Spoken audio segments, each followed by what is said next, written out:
Unboxing, c'est parti, plus 33 livres dans ce joli carton. Mais dites-moi, est-ce que c'est normal qu'il soit ouvert sur le côté? Bon, ça va, je crois que je suis tombée sur un livreur non lecteur.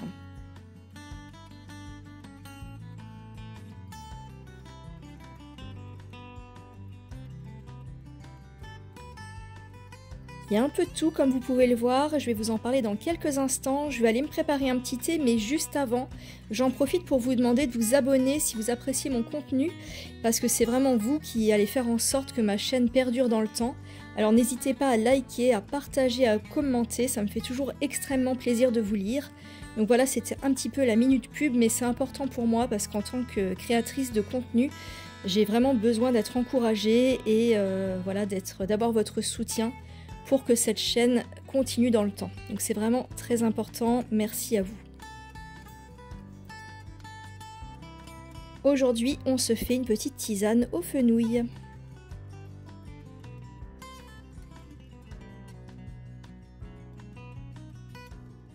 Bon, j'ai un petit coup de gueule à passer. Est-ce que vous aussi, ça vous est arrivé d'acheter du très bon état chez Momox et d'être déçu? Alors, je m'explique. Pour celui-ci, j'avais demandé du très bon état et en fait, la couverture ne correspond pas. Donc, souvent, ça arrive que vous ne receviez pas la bonne édition.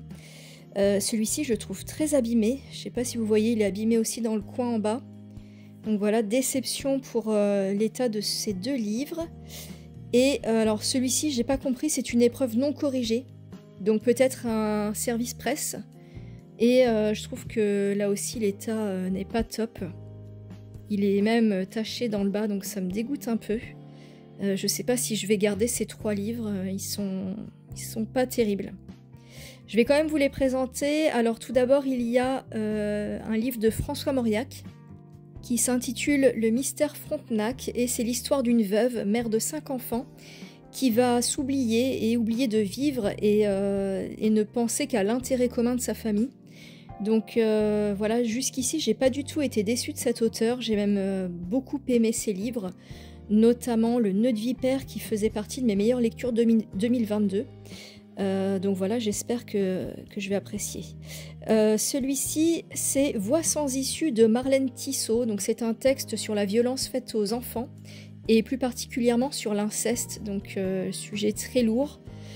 Et c'est un livre qui a d'excellents commentaires, mais je ne sais pas si je vais le garder.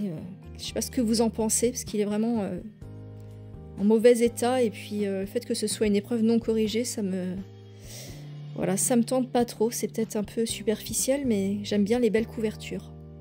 Et le livre de Gisèle Halimi. Alors au départ, j'étais partie pour acheter Le Lait et l'Oranger, et il était quasiment au prix du neuf, donc avec les frais de port, c'était pas du tout intéressant. Donc j'ai pris une embellie perdue, et donc ça va parler de sa vie politique. Parce qu'elle a été députée sous l'ère Mitterrand de 1981 à 1984. Donc ça va revenir un petit peu sur son parcours professionnel, politique, et donc ça peut être très intéressant. J'ai complètement craqué sur ces 6 livres de Joyce Carol Oates, une autrice que j'avais découverte avec Délicieuse pourriture en 2023, et j'avais même regretté de ne pas l'avoir mis en coup de cœur. Alors il y a tout d'abord Nous étions les Mulvanais qui m'a été recommandé par une abonnée, donc vous voyez que j'écoute vos conseils. Et qu'elle a beaucoup aimé, donc ça m'intrigue et je vais le lire prochainement. Il y a Les Chutes aussi qui a d'excellents commentaires, apparemment c'est un des meilleurs de l'autrice. C'est l'histoire d'une femme qui perd son mari le lendemain de son mariage et qui va vivre une passion fulgurante avec un autre homme, mais apparemment son passé va la rattraper 10 ans après, donc ça a l'air très mystérieux. Sacrifice, alors celui-ci je ne l'ai vu nulle part, mais il est inspiré d'un fait réel. Et c'est l'histoire d'une femme noire qui recherche sa fille disparue depuis 3 jours et qui va la retrouver dans un sale état. Donc elle a été violée, torturée, donc ça a l'air très particulier comme bouquin. Alors celui-ci, c'est Viol, une histoire d'amour, titre très particulier. C'est l'histoire du viol d'une jeune fille qui a une mauvaise réputation, qui est un peu marginale et qui va être victime de rumeurs, de qu'en dira-t-on, et donc on va remettre en cause un peu ses dires. Donc c'est l'histoire d'un procès et d'une descente aux enfers. Alors ce que j'ai oublié de te dire est l'histoire d'un secret inavouable. On va suivre deux jeunes filles dans un quartier huppé et l'une des deux va garder au plus profond d'elle un secret honteux et l'une des deux jeunes filles va se suicider. Donc c'est l'histoire très particulière de ces deux jeunes femmes. Et bien sûr Blonde, qui est un énorme pavé de 1115 pages sur l'icône, la star Marilyn Monroe. Alors ce n'est pas une biographie d'après ce que j'ai pu comprendre, mais plutôt un écrit romancé sur l'actrice et chanteuse. Donc j'aime beaucoup le personnage et c'est un livre là aussi qui a d'excellents commentaires, donc ça me tente vraiment beaucoup. Mais alors quand est-ce que je vais avoir le temps de le lire? Telle est la question. N'hésitez pas à me dire en commentaire si vous connaissez ces livres, est-ce que vous en avez pensé, s'il y en a un que vous me conseillez de lire en premier. Je crois que le premier a eu beaucoup de succès, Blonde aussi. Donc n'hésitez pas à me donner votre point de vue en commentaire. On passe en Asie avec ces 3 livres. Il y a tout d'abord Saint et œuf de Miko Kawakami, une autrice japonaise. Et dans ce livre, on va suivre 3 femmes qui sont à un moment charnière de leur vie et qui vont se remettre en question. L'une des 3 ne se sent pas bien dans son corps et veut passer par la case chirurgie esthétique et se refaire les seins. Donc un thème très original. Ensuite, on passe à La cigale du 8e jour de Mitsuyo Kakuta. J'aime beaucoup la couverture, les couvertures de Babel sont vraiment magnifiques. Et dans ce livre, on va suivre une jeune femme qui va kidnapper un bébé et qui va s'enfuir à travers les rues de Tokyo. Donc c'est l'histoire d'une cavale et on va suivre cette femme dans son périple et comment elle va apprivoiser cet enfant. Donc ça a l'air là encore original et ça me tente plutôt pas mal. C'est un livre qui a de bons commentaires. On part en Chine avec Troué dans les nuages de Chili. C'est un titre que je trouve très poétique. Là encore, il est question d'enfants puisqu'on retrouve un couple de 40 ans qui n'a pas eu de progéniture. Et suite à un repas avec des amis, la femme va changer complètement et questionner son mari sur les années qu'ils ont passées ensemble. Elle va le soumettre à une sorte d'interrogatoire et elle aussi de son côté va lui avouer des choses. Donc ça va être une sorte de confession qu'ils vont se faire mutuellement sur leur passé et on va voir en quoi leur couple va se transformer suite à ces révélations. Donc ça peut être très intéressant aussi. Quelques livres sur l'art, un thème que j'affectionne tout particulièrement. Il y a tout d'abord La peau du dos de Bernard Chambaz qui va nous parler de 2 hommes, le célèbre peintre Auguste Renoir et Raoul Rigaud, un journaliste révolutionnaire qui fuit la police de Napoléon III. Et apparemment c'est un roman historique qui se déroule dans le cadre de la Commune. Je n'ai jamais lu cet auteur, donc ce sera une découverte. La solitude Caravage de Yannick Enel, qui va nous plonger au XVIe siècle en Italie. Donc c'est un roman historique là encore, et qui va nous faire découvrir la vie du Caravage. Donc c'était un peintre naturaliste et connu notamment pour sa technique très célèbre du clair-obscur. Donc c'est un livre vraiment qui m'interpelle, il a l'air vraiment très intéressant. Quand tu écouteras cette chanson de Lola Lafont, alors dans ce livre, la narratrice va passer une nuit au musée Anne Frank à Amsterdam et va dormir dans l'annexe où sa famille a vécu clandestinement pendant 2 ans, donc de 1942 à 1944, avant d'être déportée. Alors finalement, je pense que ce n'est pas forcément un livre centré sur l'art, même s'il se passe dans un musée. N'hésitez pas à me dire en commentaire si je me trompe. En tout cas, je verrai à la lecture, mais je vois beaucoup cette autrice, donc ça m'intriguait. Cézanne de Marie-Hélène Lafont, c'est sur le peintre impressionniste et grand ami de Zola, à une époque du moins où ils étaient amis, parce qu'après ils se sont brouillés suite à l'œuvre, donc le livre qu'il a écrit dans la série des Rougon-Macquart. Donc c'est un récit biographique apparemment, et c'est une autrice là encore méconnue pour moi, donc j'ai hâte de la découvrir. Par contre les critiques sont assez mitigées pour ce livre. J'en ai un deuxième dont je vais vous parler un peu plus tard, mais celui-ci, voilà, je ne sais pas s'il va me plaire. Ipso facto de Yegor Gran, c'est un auteur français d'origine russe, et dans ce livre, il va être question d'un homme qui a perdu son diplôme de baccalauréat et qui va être renvoyé de son travail. Après ça, sa femme va le quitter, bref, tout va partir à volo dans sa vie et on va le suivre dans sa descente aux enfers, donc ça a l'air assez rocambolesque. Certains parlent de fables, d'autres de contes, donc ça a l'air très particulier. et je ne connais pas cet auteur, donc à voir. La salle de bal d'Anna Hope, c'est un livre que j'ai beaucoup vu passer sur Insta, TikTok ou YouTube, donc sa couverture ne m'est pas étrangère, et je pense qu'il plaît beaucoup aussi. On est au XXe siècle, le roman se déroule dans un asile en Angleterre, et les pensionnaires vont se retrouver tous les vendredis soirs pour danser. Et on va suivre 3 personnages en particulier, dont 2 qui vont tomber amoureux l'un de l'autre. Donc les thèmes abordés dans ce livre vont être les maladies mentales et l'amour. Donc ça a l'air très intéressant. Je me laisserai bien tenter par celui-ci. Dites-moi si vous le connaissez, si vous avez aimé. On reste dans l'univers des troubles mentaux avec La femme qui tremble, une histoire de Ménère de Siri Husvet, une autrice américaine d'origine norvégienne. C'est l'histoire d'une femme qui tremble sans raison apparente et qui a des épisodes de dissociation. Je pense qu'il s'agit d'une autobiographie et que l'autrice va essayer de comprendre l'origine de ces mots. Donc elle va faire des investigations et se documenter sur différents travaux qui ont été publiés en matière de psychiatrie, de neurologie ou encore de psychanalyse. Donc ça a l'air vraiment très intéressant. Et j'aime tout ce qui touche à la psychologie en général, donc c'est un livre vraiment qui peut me plaire. Le mal épris de Bénédicte Soimier, une autrice que je ne connais pas du tout. Là encore, je l'ai acheté sur ses bons commentaires sur Babelio.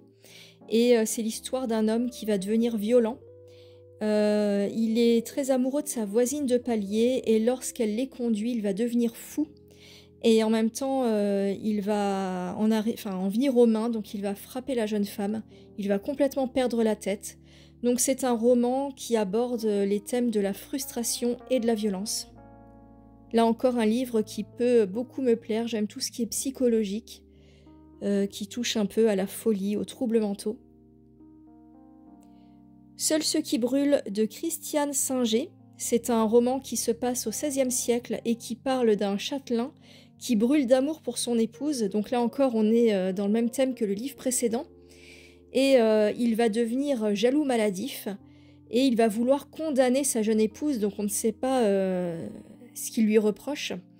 Donc c'est un roman psychologique qui est inspiré d'une nouvelle de Marguerite de Navarre, qui est une autrice du XVIe siècle et qui était la sœur aînée de François Ier.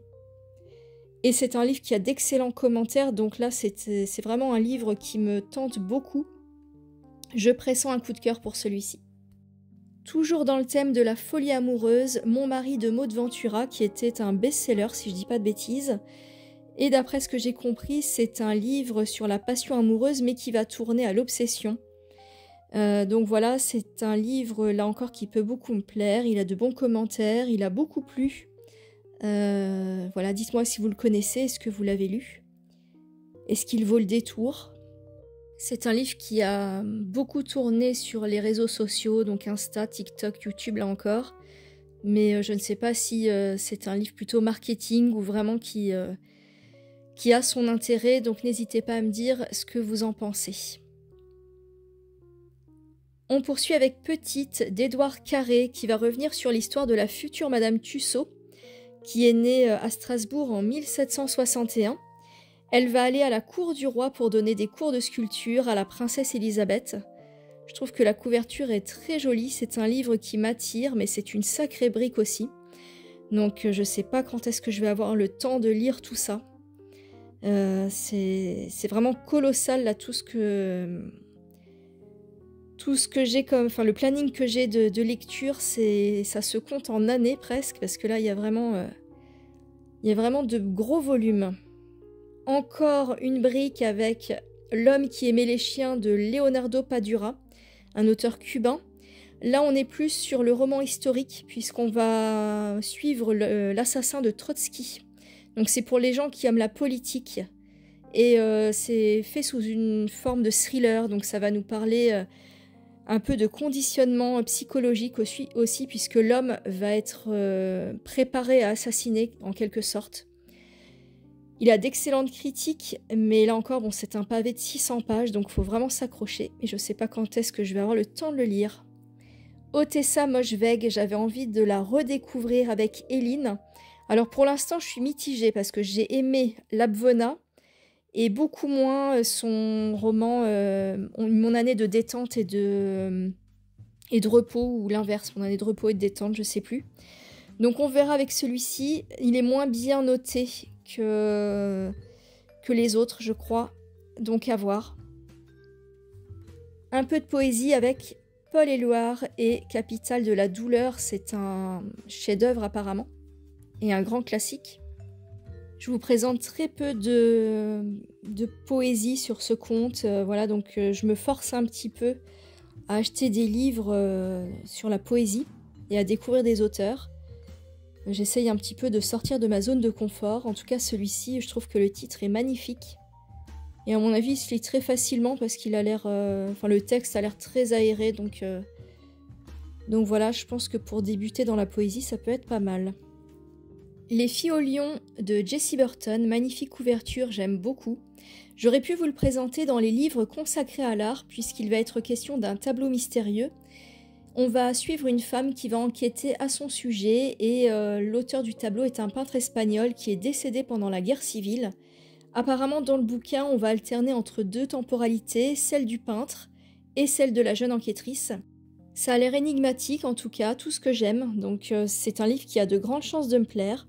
Je vous avais présenté Miniaturiste dans une précédente vidéo et je l'ai commencé. Pour l'instant, j'accroche pas trop, donc à voir si celui-ci me séduit un peu plus. Le piège de papier de Kira Dupont-Troubetskoy. C'est une autrice franco-suisse, si je ne dis pas de bêtises. Et dans ce livre, on va suivre une amitié amoureuse entre deux filles qui virent au cauchemar. C'est un livre que j'ai vu passer sur TikTok et ça m'a donné envie immédiatement de l'acheter. Il a aussi de très bons commentaires, donc ça m'intrigue beaucoup. Encore un Marie-Hélène Lafont avec ce livre, Histoire du fils, qui avait reçu 2 prix, donc le prix Renaudot en 2020, ainsi que le prix des libraires de Nancy et de journalistes du Point en 2020 également. C'est l'histoire ordinaire d'une famille dont le fils a grandi sans père. La petite dernière de Fatima Das va parler d'une jeune fille qui est issue d'une famille de 4 enfants, la petite dernière. Elle est née en France mais ses parents sont d'origine algérienne. Elle va nous parler de son quotidien, de violences familiales, de relations amoureuses et de religion. La douleur de Marguerite Duras, c'est un recueil de 6 nouvelles, dont 4 autobiographiques, et qui ont pour contexte la Seconde Guerre mondiale. Alors là, j'ai eu beaucoup de mal à trouver un résumé de ces nouvelles, je ne sais pas du tout de quoi il est question. Si vous le savez, n'hésitez pas à me le dire en commentaire, parce que j'ai l'impression qu'il s'agit plutôt d'une introspection de l'autrice, donc difficile de trouver de quoi il s'agit. En finir avec Eddie Bellegueule d'Édouard Louis. Est-ce que c'est un bon roman pour découvrir cet auteur? Je ne le connais pas du tout. En tout cas, c'est son premier ouvrage et il va nous parler de misère sociale et intellectuelle. Il va se demander comment on peut se construire dans un environnement violent, homophobe. L'auteur a grandi en Picardie et a beaucoup souffert du manque d'ouverture d'esprit de son milieu apparemment. Il va nous le confier dans ce livre. Le livre de ma mère d'Albert Cohen, c'est un livre sur l'amour filial d'un fils à sa mère disparue. C'est un livre qui a des critiques assez mitigées parce que, d'après ce que j'ai lu, on le trouve un peu puéril dans ses raisonnements. Et certains lecteurs ne comprennent pas la culpabilité qui le hante. Donc, à voir. J'ai déjà 2 livres de cet auteur, Sola, Les Belles du Seigneur. Je ne sais pas par lequel je vais commencer. On verra. En tout cas, cette vidéo est terminée. J'espère qu'elle vous a plu, que vous aimez les unboxings. N'hésitez pas à liker, commenter, partager et à vous abonner si ce n'est pas encore fait. Et je vous dis à très vite.